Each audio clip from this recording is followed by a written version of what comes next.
Même si on se moque de moi, mais je l'ai fait. C'est ce qui est important. Et c'est ce que nous devons prendre conscience.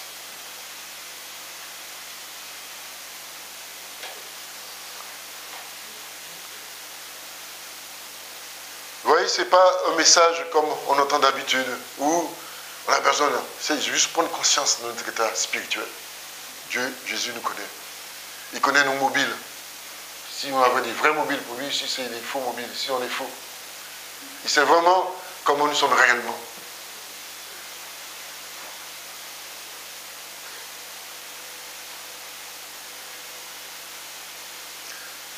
Il dit que dans le verset 25, il n'avait pas besoin qu'on le renseigne sur les hommes. Il n'a pas besoin qu'on le renseigne sur nous. Il connaît les hommes.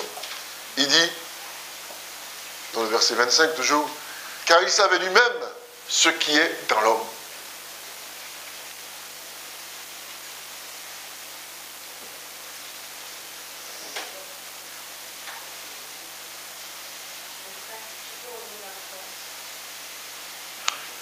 C'est dans Jean 2.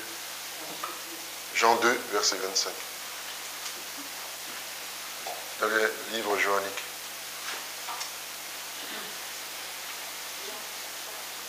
Chapitre 2. Voilà, tout.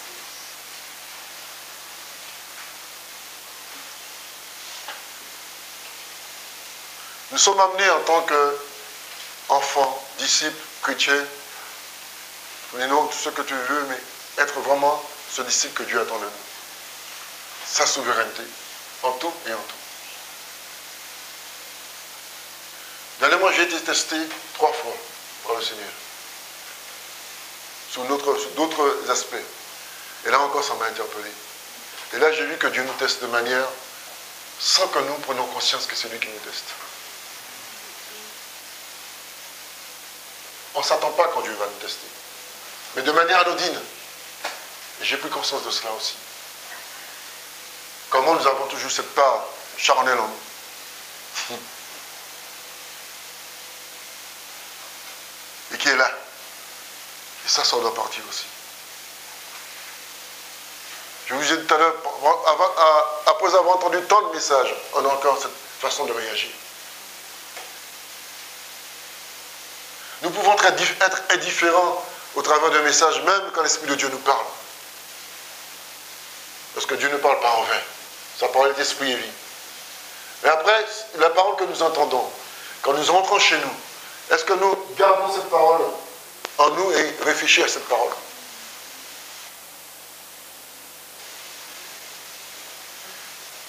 C'est cela aussi qu'il faut voir. Dieu veut sauver et veut nous sauver.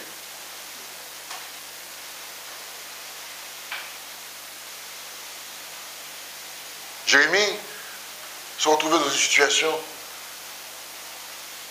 et dans Jérémie 17, 9, il disait, le cœur est tortueux plus que tout et il est incurable. Qui peut le connaître? Et Dieu lui donne cela, il dit, moi j'explore le cœur. J'explore le cœur, j'examine les reins pour traiter chacun conformément à sa conduite, au fruit de ses agissements. Dans un français plus courant, il dit, moi, dit le Seigneur, je vois jusqu'au fond du cœur. Je perce le secret des consciences. Ainsi, je peux traiter chacun selon sa conduite et le résultat de ses actes. C'est les mobiles profonds que l'homme peut dissimuler à ses frères et à ses sœurs en Christ. Oui, on peut dissimuler des choses, tout en ayant une apparence spirituelle, explosive. Oui. Et Dieu dit, c'est moi seul qui vois ces choses-là. Le secret, ce qui est au plus profond. Et c'est à cause de cela que Dieu nous traite. De la façon dont nous gardons les choses enfouies, de la façon dont nous réagissons vis-à-vis. Et nous-mêmes, ceux qui sont là, l'autorité en place se pose la question, dit, mais pourquoi ça arrive à tel frère, à telle soeur? Pourquoi ces choses arrivent? Parce que Dieu connaît. Dieu voit ce qui se passe. Les agissements secrets. Le mobile des uns des autres. Quel est mon mobile vis-à-vis de l'Église? Quel est mon mobile vis-à-vis d'un frère et d'une sœur? ce qui est caché, ce qui est secret, ce que l'homme ne peut pas voir, ne peut pas sonder. Mais seul l'Esprit de Dieu peut arriver à ce niveau-là. Et Dieu peut lui-même donner à son serviteur à percer les secrets. C'est lui seul qui le donne.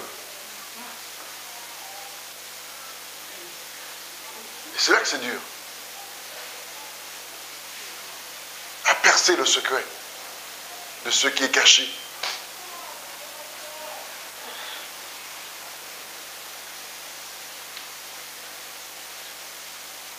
Jésus dit que lui-même, il n'a pas besoin de renseignement, mais il sonde les cœurs, il sonde les pensées, il sonde la façon dont nous sommes. Il sonde comment nous sommes dans sa maison. Quelles sont nos mobiles, quelles sont nos formes de pensée.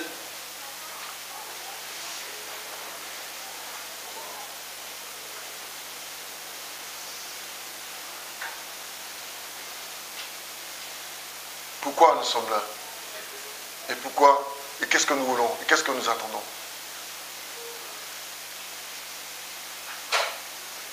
C'est seul Dieu peut. Il dit que le cœur est incurable, mais seul Dieu peut amener l'homme à avoir un cœur régénéré.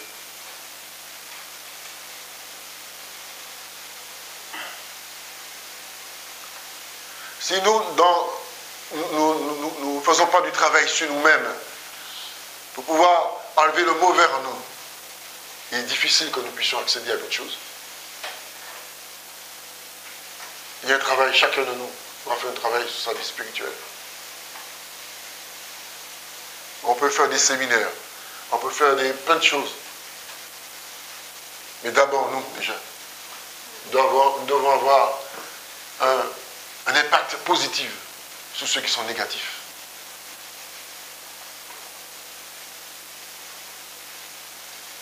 Et c'est cela que nous devons prendre conscience.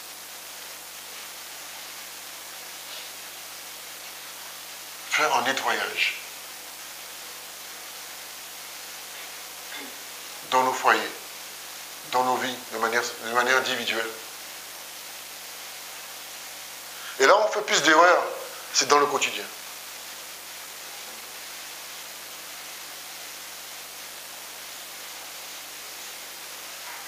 Là, on fait moins attention, c'est dans la vie de tous les jours, dans le quotidien où il y a des précipitations.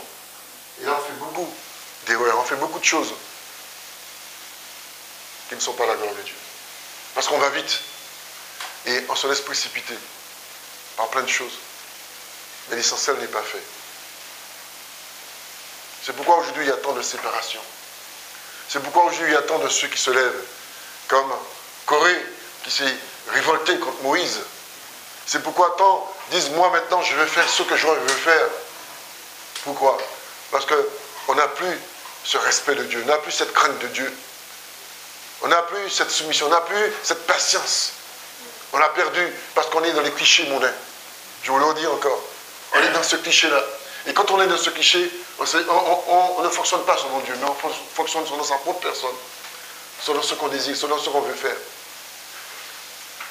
On se donne des droits. Le droit de faire ceci, le droit de faire cela.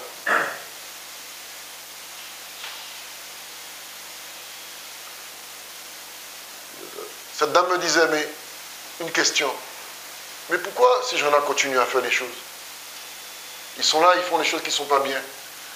Je lui ai dit que Dieu est un Dieu d'amour. Son but, c'est de sauver. Il ne désire pas la mort de méchants. Mais ce qu'il veut, que l'homme puisse revenir à Dieu et pouvoir se repentir. Ah, on n'avait pas vu ça comme ça. Il dit, pour moi, quelqu'un qui fait quelque chose de mal, c'est terminé. Dieu ne fonctionne pas comme ça. Dieu est amour. Parce que s'il le voulait, la terre n'aurait pu exister depuis longtemps. Ce serait déjà terminé.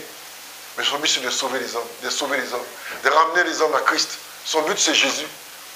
Jésus sauveur, où l'homme se tourne vers Jésus et reconnaît son état spirituel. C'est ça la différence. Pour que l'homme puisse être sauvé. Et même nous, au milieu de nous.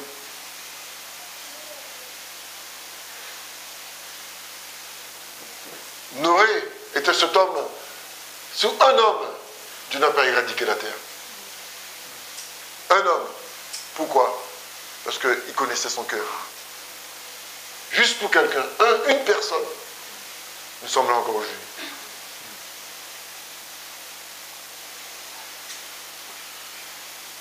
Ce n'est pas le fait de dire, oui, je veux être ceci, je veux avoir ceci, cela. Frère, pourquoi tu ne fais pas ceci? Frère, pourquoi tu ne fais pas cela? Ce que Jésus attend de nous, c'est l'intérieur doit changer. C'est ça qui est important. Si l'intérieur ne change pas, on ne peut pas avancer. Et chacun de nous, nous sommes dans cette affaire-là. Il n'y a pas ceux qui disent, moi, je n'ai rien à me reprocher. Qui peut dire cela ce matin? Qui peut dire, moi, frère, parle toujours, mais moi, je sais ce que je fais. Tu n'es qu'un homme, tu n'es rien. Tu n'es qu'une femme, tu n'es rien. Tu n'es rien. Prends conscience de cela. Chaque matin, quand tu te réveilles, tes yeux s'ouvrent, remercie-le. Il a pouvoir de vie et de mort. Et si tu es encore vivant, pose-toi des questions. J'entends chaque jour, tant de personnes sont mortes. Est-ce que ces gens sont partis avec Jésus? En France, il y a 600 personnes qui meurent chaque année. 600 000, pardon. Pas à cause de ce qui se passe aujourd'hui, mais normalement.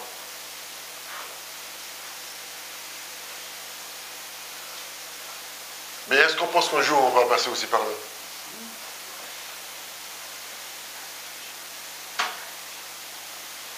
On pense pas trop à ça. Quand on est jeune, on ne pense pas à ces choses-là. On dit ça c'est pour les... Mais la réalité nous prouve le contraire. La réalité nous prouve le contraire.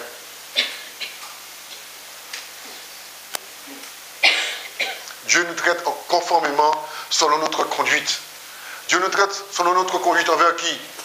Envers un frère, envers une sœur, envers l'église, envers ton foyer, envers tous ceux qui appartiennent à son église. Dieu nous traite en fonction de ce que nous disons chez nous, en cachette, dans le lit, pendant que tu prends ton café, pendant que tu es aux toilettes, pendant que tu regardes ton smartphone. Dieu prend conscience de ces choses-là, dans notre conduite. Dieu prend conscience de tout cela, il prend acte de tout cela. Dieu prend acte de notre conduite. Et le résultat de nos actes, il est là, il explore, il regarde. Et il donne un temps de repentance, un temps de nous reprendre, un temps de nous pouvoir nous ressaisir. Afin que nous ne tombons pas. De nous regarde. Changer ce langage. Changer parce qu'il explore, il regarde, il voit. Il prend la température de nos cœurs. Il prend la température de nos paroles aussi. Parce que nous pouvons dire ce que nous pensons, mais nous pouvons aussi dire des choses que nous ne pensons pas aussi. Et oui. On pense à des choses parfois on dit des choses qu'on ne pense pas. Et on dit aussi des choses qu'on pense.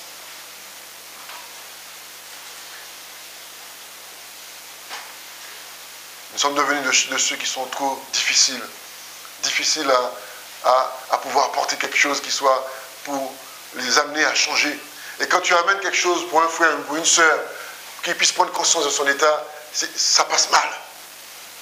Même quand il y a une prophétie, même qu'il y a quelque chose qui est proclamé dans ce lieu, je parle parce que nous sommes ici, on l'entend. Mais on fait quoi avec? Dieu a envoyé ses prophètes pour parler à son peuple. Ça ne les a pas empêchés de continuer dans les mêmes façons de faire. Et oui. Il dit que tout ça a été écrit pour que nous puissions faire attention. Parce que Dieu est juste. Il prend son temps, mais quand il agit, il agit. Tout le monde crie, tout le monde pleure. Mais Dieu est le Dieu qui permet tout. Parce qu'il sait pourquoi il le fait. Et pour quelle raison il le fait.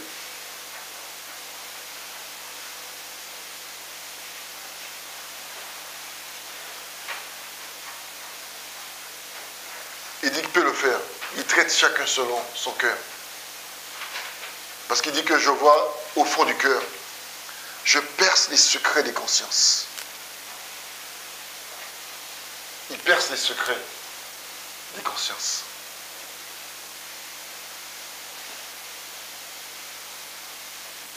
Frères et sœurs, nous allons lever, nous allons prier. Nous allons nous humilier devant Dieu.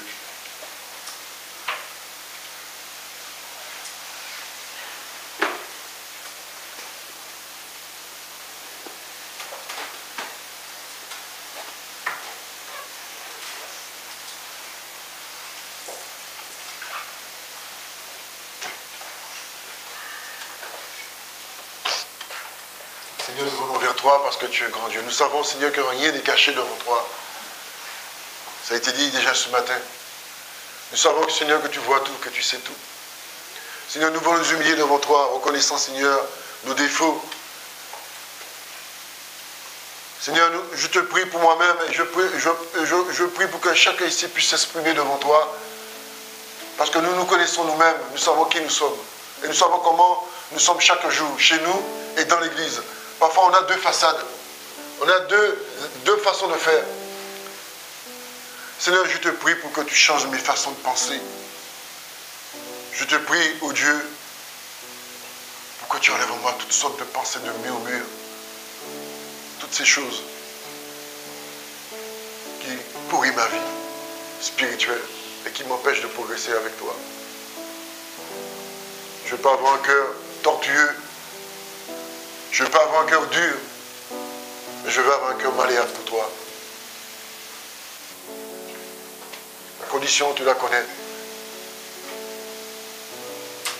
Je n'ai pas besoin d'entendre ta prière. C'est Jésus qui a besoin d'entendre ta prière. Jésus qui a besoin d'entendre ta confession.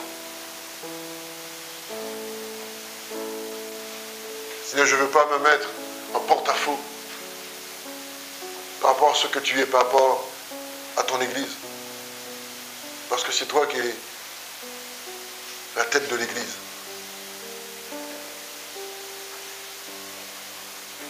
Je ne veux pas être un faux, Seigneur, mais je veux être un vrai. Je ne veux pas être un hypocrite, mais je veux être sincère. Je ne veux pas être, Seigneur, celui qui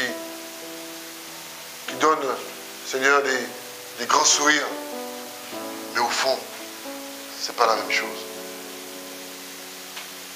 Encore, je te dis encore ce matin, Seigneur, je ne veux pas avoir de mauvaises pensées envers mes frères, mes sœurs.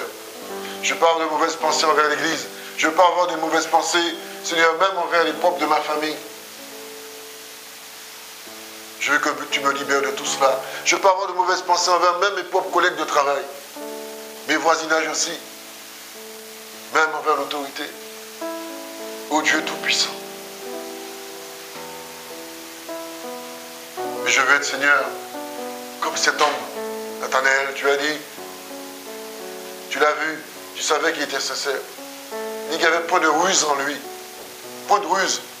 C'était un homme qui était sincère avec lui-même par rapport à ce Dieu. Qu'il a pris conscience. Oh Dieu, je te prie en ce matin de pouvoir, Seigneur, nous améliorer encore. Qui connaît nos cœurs, ce n'est que toi seul. Qui connaît nos pensées, qui sait déjà ce que nous allons faire, ce n'est que toi seul. Qui voit, Seigneur, nos réactions, ce n'est que toi seul. Envers un frère, envers une sœur, envers ton Église, envers les autres assemblées, envers les ministères. Mais ce matin, Seigneur, nous voulons nous humilier devant toi, parce que tu es le Dieu qui voit tout, qui sait tout. Nous voulons que tu aies confiance en nous, Jésus. Et nous, confiance en toi. Nous voulons que tu te fies à nous, ô Jésus. Nous ne voulons pas nous cacher, Seigneur, derrière quoi que ce soit. Mais nous voulons rester, Seigneur, dans ta parole, afin qu'elle puisse, Seigneur, nous changer. Et nous amener, Seigneur, à prendre conscience de notre état. Avant de regarder, Seigneur, chez nos voisins, de regarder à nous-mêmes, si nous n'avons pas une poutre dans notre œil. C'est ce qui est important. Dieu Tout-Puissant, qui peut nous amener à pouvoir nous faire violence et prendre conscience dans notre état spirituel. Toi seul, dont toi seul tu connais. Alors donne-nous cette révélation de qui sommes-nous? Donne-nous cette révélation, Seigneur, de nous parler, de nous montrer, Seigneur, ce qui ne va pas, ce qui est caché, ce qui est enfoui, ce qui est sombre. De toute porte, Seigneur, qui est fermée, puis être ouverte et enlever, Seigneur, ce qui est noirceur. Nous voulons que ta lumière, Seigneur, soit partout en nous, au plus profond de nous-mêmes, et que rien ne soit dans la noirceur. Parce que tu es lumière, tu as fait de nous des enfants de lumière. Nous voulons, Seigneur, prendre conscience que tu as fait en nous la distinction entre ceux qui t'appartiennent et ceux qui ne t'appartiennent pas. Tel est, Seigneur, ce qui est important pour nous. Alors, Seigneur, je te remercie pour cela, de faire le nécessaire en nous, pour que nous puissions être auprès de toi, ne pas être déçus, ne pas être dans la honte. Oh Dieu, c'est cela, Seigneur, pour que tu puisses dire, bon et fidèle serviteur, bon et fidèle servante, entre dans la joie de ton maître. Amen.